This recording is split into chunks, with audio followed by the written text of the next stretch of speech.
কি নাম বললো তোমার? রমজান। রমজান। মামার নাম কি? আব্দুল আজিজ। আব্দুল আজিজ। বাড়ি কোথায়? বাড়ি ভাতখড়া, ওই থানা বলে। অভয়নগর। কিভাবে মারছিলা? সত্যি কথা বলতে আমি মারিনি। কিভাবে মরছে? আমি মরতে ওই ই করেছি, ওই খামারের চারিপাশে কারেন্ট দিচ্ছে, কারেন্ট দেওয়ার পরে কারেন্ট দিছ কি জন্য? ওই শিয়াল আছে, কুকুর আছে, মরিচ থাকে। হ্যাঁ, ওই জন্য কারেন্ট দিয়ে রাখছিল। হ্যাঁ, ওইটা পেছাই মারা গেছে। ওই কাছে মারা গেছে। ঠিক আছে।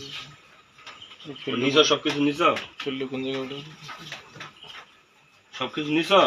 হ্যাঁ, ওটা গামছা। গামছা কোনটা? এটা না, এটা এটা আমার কাছে আছে। তোমার বাড়ি কি